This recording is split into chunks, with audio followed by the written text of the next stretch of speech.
First Sunitha గారు.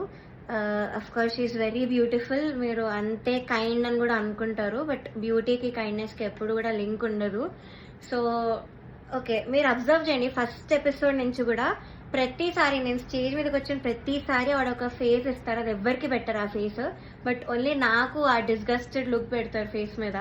ఇది actually చాలా మంది వెల్ విషర్స్, నా ఫ్యాన్ పేజెస్ అందరూ కూడా నన్ను అడిగారు, కాబట్టి నేను స్క్రీన్ షాట్స్ పెడతాను. ఇది ఎందుకు ఇలా did something happen beyond the screen, ఏమైనా అయ్యిందా మీ ఇద్దరికి, లేకపోతే ఏమైనా గొడవ అయిందా అని ఇలా చాలా మంది అడిగారు, ఎందుకు ఆవిడ అలా ఫేస్ పెడుతున్నారు మీరు రాగానే అని. సో కానీ నేను చాలా డిఫెండ్ చేయడానికి ట్రై చేశాను, బికాజ్ నాకు అప్పుడు తెలీదు, నేను ఏదో అలా ఆలోచిస్తున్నాను, వీళ్ళందరూ అలా ఆలోచిస్తున్నారేమో అనుకున్నాను, నాకు తెలియదు అప్పట్లో, ఐ డెంట్ రియలైజ్. సో నేను డిఫెండ్ చేశాను కూడా. సో నాకు ఎప్పుడు క్లారిటీ వచ్చిందంటే, అంతరామమయం పాడే ముందు సౌండ్ చెక్ అయ్యేటప్పుడు ఇన్ ఇయర్స్ పెట్టుకున్నాను, అండ్ ఆవిడ దగ్గర ఒక మైక్ ఉంది, అది ఆన్ ఉంది, అది పాపం వాడికి తెలీదు, మైక్ ఆన్ ఉంది, నేను ఇన్ ఇయర్స్ పెట్టుకున్నాను. సో కీరవాణి గారితో ఇలా చెప్తున్నారు అనమాట, ఈ అమ్మాయికి అసలు హై రేంజ్ వాయిసే కాదు, హై పిచ్ రాదు, కానీ మేనేజ్ చేసేస్తాను మీరు చూడండి, ఈ సాంగ్లో తెలుస్తుంది చూడండి మీకు, అది ఇదని చాలా ఎక్కిస్తున్నారు సార్కి. And it hurt me so bad stage మీద నించున్నప్పుడు. అప్పటికి నా సెల్ఫ్ ఎస్టీమ్ ఇలా ఆల్మోస్ట్ కిందకి దిగిపోయింది.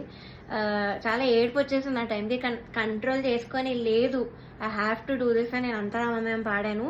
అండ్ ఆ పాటకు వచ్చిన అప్రిసియేషన్ నాకు ఇంకే పాటకు రాలేదు అప్పటి వరకు. సో అంతరామమయంకి బయట ఎవ్వరు కలిసినా కూడా అందరు చెప్పారు నాకు, వాయిస్ చాలా బాగా వచ్చింది ఆ పాటలో అని, కానీ చాలా బాగుంది ఆ పాట అని. అది యాక్చువల్లీ చాలా సాంగ్స్ ఇచ్చాం, రాముడు రావునికి చాలా ఇచ్చాము, నేను ఏది ఇచ్చినా వద్దు వద్దు వద్దు అంటే ఇంకా లాస్ట్ ఆప్షన్గా మేల్ సాంగ్ ఇచ్చాను అంతరామమయం. సో అదే సెలెక్ట్ చేశారు, and I tried my best, male song అయినా కూడా I gave my best. And of course నాకు ప్రతి సాంగ్కి ఆవిడ దగ్గర నుంచి నెగిటివ్ కామెంట్స్ వచ్చాయి. అది మీరు నమ్ముతారు, జడ్జెస్ ఏదంటే అదే నిజం అనుకొని మీరు అఫ్ కోర్స్ నమ్ముతారు, ఓకే. బట్ అదర్ కంటెస్టెంట్స్ పాడేటప్పుడు I even give their names. ఇద్దరు, శ్రీధృతి అండ్ గాయత్రి అక్క, వీళ్ళిద్దరు పాడేటప్పుడు పిచ్చింగ్, ఎస్పెషలీ ధృతికి చాలా పిచ్చింగ్ ఇష్యూస్ వచ్చేటప్పుడు అయితే ఆవిడ ఇలా సైగలు చేసేవాళ్ళు, షార్ప్ అయితే ఇలా ఇలా చెప్పేవాళ్ళు, అది మేము అందరం చూసాము.